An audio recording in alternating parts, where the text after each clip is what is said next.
बिस्मिल्लाहिर्रहमानिर्रहीम। आप देख रहे हैं TNN न्यूज और मैं हूं मोहम्मद आकिब दानियार। मेरे साथ मौजूद हैं। पानी आप शौक से बंद करें, लेकिन पानी जो आपने बंद किया है ना उसे पी लीजिएगा। ऐसी आवाजें आपने पिछले दिनों में इंडियन मीडिया पे सुनी होंगी। पाकिस्तानी मीडिया पे तो सुनते रहते हैं, मुसलमानों का मुल्क है, लेकिन हिंदुस्तानों का देश में ये ऐसी आवाजें और ऐसी घनगर्ज के साथ मैं आपके इंडिया को अपने में भी नहीं रखता। ऐसे ब्लंट और बोल्ड लफ्ज बोल के पाकिस्तानियों के लहू गरमा देने वाले मेरे साथ मौजूद हैं शहीर हैदर मलिक सियालवी, जो कि PNP के चेयरमैन सदर भी हैं। और इस टाइम हम उनके पास मौजूद हैं और उनसे पूछते हैं कि सर, ये जो वलवला और ये जो जोश है, ये प्री प्लान था? आप सोच के गए थे ये वर्ड्स, या उधर बैठ के उनके सामने उनको देख के, या ऑटोमेटिकली आपके पास आ गया? Thank you very much. देखिए, पाकिस्तान के मीडिया पे यूट्यूबर्स साथियों को जब भी इंटरव्यूज दिया, प्रेस कॉन्फ्रेंसेस हुई, शायद इतना वलवला कभी भी नहीं था। जब आप तारीख देखते हैं, या तारीख तो बहुत दूर की बात है, अपनी ज़िंदगी, जब I am 30 years old right now, जब मैंने वहाँ पर बोलना शुरू किया उनके सामने, तो यकीन करें कि गुस्सा, गम था, क्योंकि APS पेशावर के जो बच्चे कोई ज़िंदा रह गए थे, उनके साथ मेरा कुछ वक्त गुजरा यूनिवर्सिटी में। मैंने उन्हें देखा, मैंने उन्हें अपने कॉलेज लाइफ में भी मिला। मतलब कॉलेज लाइफ में जब वो थे, मैं यूनिवर्सिटी में था, उन्हें देखा। जो प्रिंसिपल साहिबा शहीद हुई थी, उनके बेटे को भी मैं मिला। और ये मुझे ऐसा लग रहा था कि ये मैं नहीं बोल रहा, ये उनका खून बोल रहा है। उनका जो खून बहाया गया था, ये वो खून बोल रहा है। जिन बच्चों के सामने उनकी प्रिंसिपल को जिंदा जलाया गया था APS में, जिन 150 बच्चों को शहीद किया गया था, ये जाफर एक्सप्रेस के शोहदा का खून बोलता था। देखें, the least we can do is कि हम लोग ये इंफॉर्मेशन मीडिया वॉरफेयर में अपना रोल प्ले करें। अगर हमारी फौज बॉर्डर्स पे अपनी कुर्बानियां दे रही है, तो यह हमारी रिस्पॉन्सिबिलिटी बनती है कि हम लोग नजरियाती सरहदों का दिफा करें। इस वक्त मैंने ये देखा कि एक सेमिनार में एड्रेस कर रहा था कल परसों, तो कुछ लोगों ने शरारतन, एक तो कुछ किसी जमात से ताल्लुक़ रखते थे, उन्होंने कहा जी हम तो नहीं खड़े अपनी फौज के साथ। तंजिया बात की। मैंने कहा यार देखो, आज से 2-3 हफ्ते पहले मेरी तकरीरें सुनो तो मैं इस्टेब्लिशमेंट की पॉलिसीज़ पर ज़्यादा तनकीद करता था, लेकिन इस वक्त मेरा मुल्क जो है वो हालत जंग में है। And my army will fight this war to the best of its ability, with you or without. And my army will win, inshallah ta'ala. The world would see that my army will win with you or without you. हम लोग इस वक्त जब हालत जंग में हो, तो उस वक्त ये नहीं देखा जाता कि मेरा किसके साथ क्या इख्तलाफ है, मेरा मकतब फिक्र क्या है, मैं पंजाबी हूँ, बलोच हूँ, सिंधी क्या हूँ, मैं पाकिस्तानी हूँ, मैं मुसलमान हूँ। शहीर भाई, एज अ पॉलिटिशियन आपके ऊपर एक टैग लगता है, आप जानते हैं इस टैग को? देखिए, मैं आपको एक बात बताऊं, अगर टैग फौज का लगता है जी, तो 79 कैंडिडेट हम लोगों ने खड़े किए, 89 कैंडिडेट हमने खड़े इलेक्शन में, जहां हमारे जलसे परवेज खटक और जहांगीर तरीन के जलसों से 10 गुना पड़े थे। और जहां नून लीग और पीपल्स पार्टी ने लियाकत बाग में उन्हीं महीनों में जलसा किया, और हमने उनसे डबल बड़ा जलसा उस वक्त करके दिखाया विद नो मीडिया कवरेज। तो मुझे यह बताएं, हमें कोई 2-4 सीटें मिल जाती तो फिर ये लेबल हम पे लगा लिया जाता कि इनके पीछे वो लोग हैं। हम तो 12 साल से स्ट्रगल कर रहे हैं। ये तो 6 महीने पहले बलूचिस्तान अवामी पार्टी बलूचिस्तान में बना के, तो वजीर आला से लेके स्पीकर बलूचिस्तान असम्बली तक सारे उन्हें नवाज दिया जाता है। 4 महीनों में काफ लीग बनती है और पूरे वफाक और सूबों में उन्हें हुकूमतों से नवाज दिया जाता है। अगर ऐसा कोई लेबल हमारे साथ होता तो हमारा ये हाल तो कम से कम ना होता। तो शहीर साहब, कैसे पॉलिटिशियन हैं जो फ़लस्तीन काज के लिए भी निकलते हैं, जो पाकिस्तान के हक के लिए भी बोलते हैं, अफवाज पाकिस्तान के लिए भी बोलते हैं? ठीक है, मैं बताऊं, ये फर्ज है हमारा। इस्टेब्लिशमेंट की पॉलिसी से इख्तलाफ करना एक अलग चीज़ है, लेकिन बॉर्डर पे जो फौजी खड़ा होकर आपके लिए शहादत दे रहा है, उसको गाली निकालना या शहदा की तौहीन करना, ये अलग चीज़ है। मैं हमेशा से बात करता हूँ कि इख्तलाफ राय में और बेगैरत होने में ज़मीन आसमान का फ़र्क है। हम इख्तलाफ राय रखते हैं, हम बेगैरती नहीं करते। मुल्क जब हालत जंग में हो, उस वक़्त दुश्मन की दलाली नहीं की जाती, फिर दुश्मन की ईंट का जवाब पत्थर से दिया जाता है। और जहाँ तक पैलेस्टाइन कॉज कंसर्न है, तो हमारे झंडे में जो गोल्डन कलर है, ये रिप्रेजेंट भी बैतुल मक़दस शरीफ को, रोज़ा इमाम हुसैन अलैहिस्सलाम को करता है कि हर दौर के यजीद से टक्कर लेंगे, हर दौर के जाबिर और जालिम कुव्वत से इंशाल्लाह टक्कर है। और आपने एक बात कही थी मैं सुन रहा था इंडियन मीडिया पे कि ये शरीफों की हुकूमत है, वो क्या बात थी? और मेरी अच्छा, वो भी मैंने तनकीद गवर्नमेंट पे नहीं की। हाँ देखें, हालांकि मैं बहुत ज्यादा अगेंस्ट हूँ, बिल्कुल लेकिन क्योंकि इंडियन मीडिया था तो मैंने सिर्फ ये कहा कि तुम्हारी खुशकिस्मती है कि ये शरीफों की हुकूमत है, शरीफ लोग हैं, वो ज्यादा नहीं मारेंगे।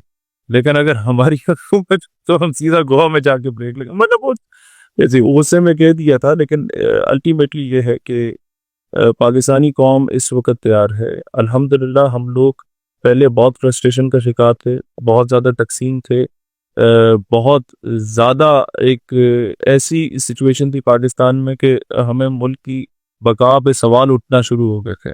मैं मोदी का शुक्रगुजार हूँ कि उसने इस तरीके की धमकियां दे के हमारी पूरी कौम को एक पेज पे कर दिया है। ये कौम मुसलमान नहीं थी, ये कौम शिया सुन्नी वहाबी थी, ये कौम पाकिस्तानी नहीं थी, ये कौम बलोच, सिंधी, पंजाबी, पश्तून वगैरह कश्मीरी बलूचिस्तानी में रखी थी।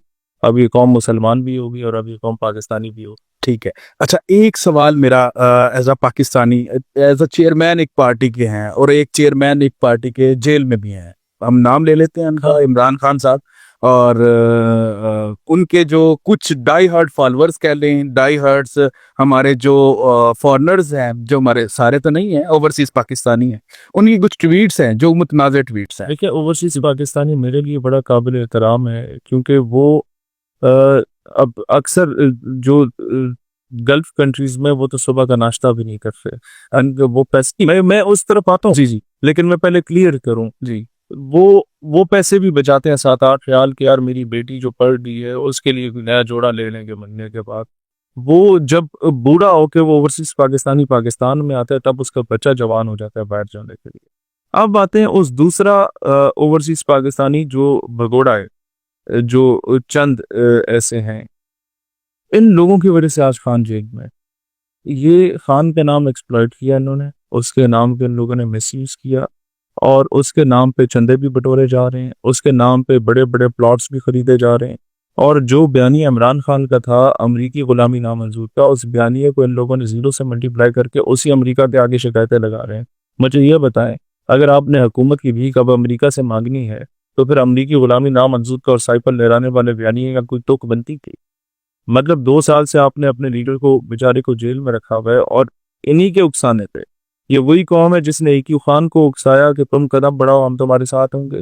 वो बेचारा कदम बढ़ाया और उसने जब पीछे मुड़ के देखा तो वो कहता मेरे साए के अलावा कुछ नहीं था। वो मायूसी में खौत हुए।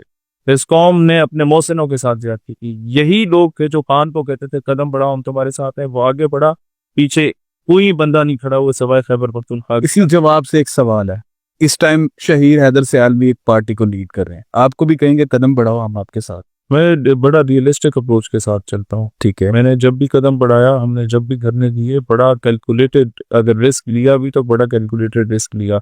मैंने अपने वर्कर को कभी पोस्ट सेल नहीं रखा। हमारा वर्कर आज तक कभी गिरफ्तार नहीं हुआ। हमने अपने वर्कर्स को कभी शहीद करवा के अपनी सियासत को नहीं चमकाया। हम जब गिरफ्तार हुए, हम खुद मैं खुद गिरफ्तार हुआ, जब कल हुआ, दहशतगर्दी तक के पर्चे को झेला, ID card, bank account, passport सब कुछ मेरा सीज हुआ, ECL में नाम मेरा रहा। मैंने सब कुछ खुद झेला। अपने पार्टी वर्कर्स को मैंने कभी भी टिश्यू पेपर की तरह यूज नहीं किया जिस तरह हमारी सियासी मजहबी जमातें करती हैं। तो हम बड़ा रियलिस्टिक अप्रोच के साथ हैं, क्योंकि हम लोगों को विरसे में ये सियासत नहीं मिली। पाकिस्तान की 99% पॉलिटिकल पार्टीज के चेयरमैन हजरात को विरसे में मिली है। एक बंदा मौलवी का बेटा है, वो पार्टी का चेयरमैन है क्योंकि बाप जो है वो पार्टी का चेयरमैन है। एक बंदा पीर का बेटा है तो बेटा भी पीर है क्योंकि बाप पीर था, बेशक वो मैट्रिक पास हो ना हो।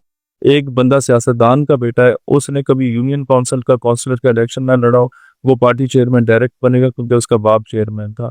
वो कभी इस ड्राइंग रूम से बाहर निकल के उसने खड़े की सियासत ना की हो, लेकिन वो चेयरमैन बनेगा। और उसके बाप की उम्र से भी बड़े बंदे उसके पीछे हाथ बांध के खड़े होंगे। जो पार्टी में 40 साल वाबस्तगी रखते होंगे, वो 20 साल के बच्चे के पीछे खड़े होंगे। वो 2-2 साल के बच्चों के हाथ चूम रहे होते हैं, जिसकी अभी नैपी भी गंदी होती है, उसको भी कहते हैं ये रहबर शरीयत बन चुका है। तो ये मोरूसी सियासत एक तरफ है, उन लोगों को ग्राउंड रियलिटीज का नहीं पता। हमने 12-14 साल since when I was doing matriculation, मैं मैट्रिक में था, मैं तब से स्टूडेंट पॉलिटिक्स में आया। जी जी तो उस 12-14 साल में हमने सिब्बी के रेगिस्तानों में, डेरा बुक्की के रेगिस्तानों में जून जुलाई की गर्मियां भी गुजारी हैं। और इस्लामाबाद की दिसंबर की सर्द रातें इस्लामाबाद के दिनों में भी गुजारी है। हमें ग्राउंड रियलिटीज का बड़ा अच्छे से इल्म है। हमने मदरसे की दालें भी खाई हैं। यूनिवर्सिटी में आई वाज स्टडीइंग इन एफकॉम्स, it was affiliated with unity Taxila, और हमारी यूनिफॉर्म होती थी सुबह तकरीबन 8 से लेके 2-3 बजे तक। मैं यूनिफॉर्म में होता था यूनिवर्सिटी में। घर पिंडी में होता था, लेकिन साथ ही हमारे वो लालपुर की में एक हॉस्टल होता था, स्टूडेंट्स वहाँ रहते थे, वहाँ जाता था अपने क्लास पर। उसके बाद यूनिफॉर्म चेंज की, शलवार कमीज या शेरवानी या पैंट कोट पहने, तो वजीराबाद चले गए। वहाँ जाकर शाम को लोगों से, आवाम से खिताब किया। रात की हाईएस्ट पे 12 बजे निकलते थे, सुबह फजर के टाइम पिंडी वापस पिछली सीटों पे सोया करते थे। अगले दिन फिर मडी बाउद्दीन चले गए, अगले दिन मलकवाल चले गए। हमने स्टूडेंट पॉलिटिक्स में बड़ी स्ट्रगल की है, इसलिए हमें पता है कि प्रैक्टिकली पॉलिटिक्स कैसे की। क्या वही शहीर सियालवी सियासत में आने के बाद नजरिया पाकिस्तान पढ़ाएंगे? मैं तो अभी जब टाइम मिलता है तो मैं करता हूँ, कॉलेजेस में लेक्चर भी देता हूँ। अभी तो सुपीरियर कॉलेज मंदरा में मैं पढ़ा रहा हूँ, जी। शुरू की है। इससे पहले मैं पंजाब कॉलेज जंड में भी पढ़ाता रहा हूँ, अभी भी पढ़ा रहा हूँ। सुपीरियर कॉलेज पिंडी गेट फतेह जंग में भी पढ़ा रहा हूँ। जब टाइम मिलता है मैं कॉलेजेस में अमूमन अपने इलाके में, यहाँ अपना बनाया मंदरा में, इधर पढ़ा रहा हूँ। तो उससे मुझे बेनिफिट ये हो जाता है कि आपने रोजाना नया लेक्चर प्रिपेयर करना होता है बच्चों के लिए। और आज के दौर के बच्चे, बिलखसूस जो हमारी बेटियां हैं, मैं निज़ाम तलीम में इस कन्वेंशनल तलीम से जो आप बात करते थे कि मिस्टर चिप्स की जगह आप अपने वर्ड्स को कोट करो, वही अर्ज करूंगी जी। हम लोग ये चाहते हैं। तो वो चीज मौका जब मिले तो वो हम करेंगे। ठीक है। हमने इस पे धरने भी दिए, एहतजाज भी दिए। जाहिर है कुछ चीज़ें गवर्नमेंट मानती है, कुछ नहीं मानती। ये वो बातें हैं जो गवर्नमेंट ने नहीं माना। लेकिन हम जब आए इंशाल्लाह ताला, हमारी फर्स्ट प्रायोरिटी यही होगी कि एजुकेशन मिनिस्ट्री ली जाए, या आईटी मिनिस्ट्री ली जाए, या हेल्थ मिनिस्ट्री ली जाए, ताकि हम लोग 6 महीने में वो पूरा निज़ाम तब्दील करके फॉर्म के सामने रखें। उसके बाद किसी दूसरी मिनिस्ट्री पे आके बारी बारी शिफ्ट करके उस सिस्टम को बेहतर करें। फिर हम लोग आएंगे फॉरेन मिनिस्ट्री, अगर हमें 1-2 सीटें मिल। अच्छा, एक खातून वकील का आपके ऊपर मैंने वीडियो देखी है, उन्होंने कहा कि वो फौजी का बेटा इसलिए उसको गिरफ्तार नहीं करते। वो ईमान मजारी साहब की, जी जी, मैं नाम नहीं लेना चाह रहा था, कह रहा मैं उनकी बहुत कदर करता हूँ कि वो एक दलेर खातून है और उसने हमेशा जुल्म के खिलाफ आवाज़ उठाई है। कुछ जगहों पे मुझे नजरियाती इख्तिलाफ उनसे हमेशा रहा है, अभी होगा, लेकिन मैं इस चीज़ को कभी भी डिनाई नहीं कर सकता कि उसने जिस तरीके से उन्होंने बलोचों के राइट्स के लिए, पश्तूनों के राइट्स के लिए आवाज़ बुलंद की, मैं खिराज तहसीन पेश करता हूँ। जहाँ तक ये बात है कि क्या मैं अरेस्ट नहीं हुआ, तो वो इसकी तस्दीक ज़रूरी है कि दहशतगर्दी का पर्चा, इश्तियाल अंगेज़ी का पर्चा, दारे सरकार में मदाखलत का पर्चा, ये उसी दौर में हुआ जब उनकी वालदा वज़ीर को। जी। और ये उसी दौर में मेरा नाम 9 महीने जो है वो ECL में भी रहा। Bank account, passport, ID card, मेरे पाकिस्तान की शनाख्त मुझसे छीन गई, सब कुछ चीज़ रहा। तो ये उसी दौर में हुआ जब इन्हीं के बड़े हुकूमत कर रहे थे। तो ये कॉन्सेप्ट क्लियर होना बहुत ज़रूरी है कि फौजी का बेटा ज़रूर है, लेकिन वाहिद फौजी का ऐसा बेटा है जो दहशतगर्दी के मुकदमे में भी रहा है। तो क्या आपको घर से सपोर्ट नहीं मिलती? नहीं, घर से सपोर्ट मिलना, वो तो फिर खदीजा शाह को भी सपोर्ट मिल रही थी, 9 मई का मुकदमा नहीं की। घर से सपोर्ट मिलनी होती तो जनरल फैज अली चिश्ती, जनरल हमीद गुल और जनरल साद खटक बड़े कॉम्पिटेंट जनरल ऑफिसर्स रहे अपने दौर के, बहुत ही कमाल करे। तीनों पॉलिटिकल पार्टी के चेयरमैन है, लेकिन सीट काउंसलर की भी नहीं है उनकी पॉलिटिकल पार्टी के बाद, ऐसे ही, क्योंकि politics is a separate domain. ये हमारा एक गलत तासुर है कि आपके फैमिली मेंबर अगर कोई फौज में है तो आपको डायरेक्ट पार्लियामान जाएंगे।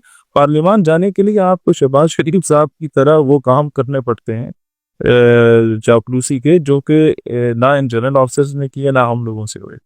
तो वो एक अलग चीज़ है। या फिर आप एक सिस्टमेटिक तरीके से जाना चाहते हैं, हम उस तरीके से ही जाना चाहते हैं जो सिस्टमेटिक तरीका है और आवाम के वोट से ही जाना चाहते हैं। रियल पाकिस्तान और पाकिस्तानियत का नजरिया आपकी वीडियो में मिलता है, आप बताते हैं। इस तरह आपने महरिन पे बहुत ज्यादा तनकीद की, बलोचों के कॉज को लेके वो सपोर्ट कर रही थी। उनका बयानिया ये था कि मैं इन बलोचों के लिए आवाज उठा रही हूँ, मिसिंग पर्सन्स के लिए आवाज उठा रही हूँ। बिल्कुल जी। मैं उन्होंने जब धरना किया तो इमरान साहिब खार हमारा मरकजी इंफॉर्मेशन सेक्रेटरी है, वो एक डेलीगेशन वो लेके गया, उनसे इज़हार यकजहती की।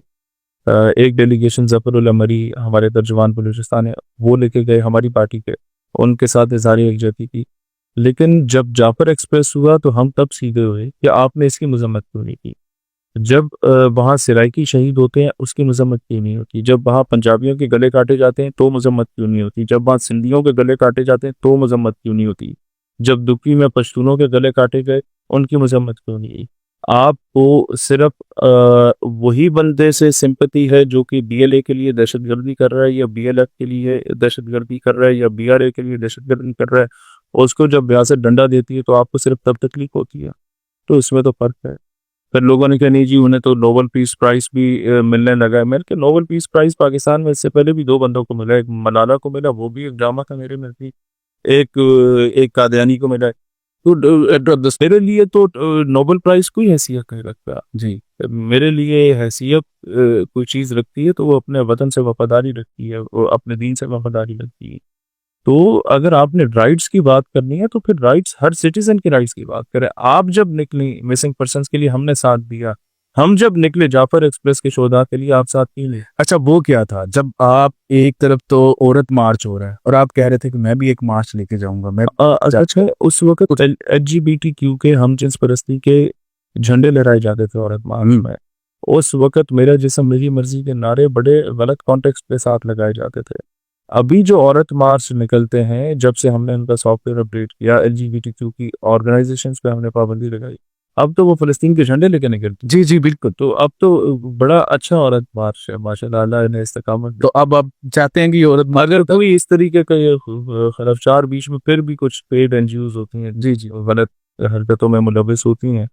और अमूमन इस बार तो औरत मार्च का वो बरगस निकला हुआ था कि टोटल 4 औरतें आई थी, बाकी जो 80 औरतें थी ये कच्ची आबादियों से रेंट पे लेके आए थे। उनसे उधर मैंने अपना मीडिया भेजा, मैंने कहा इनसे पूछो आपके क्या डिमांड्स हैं।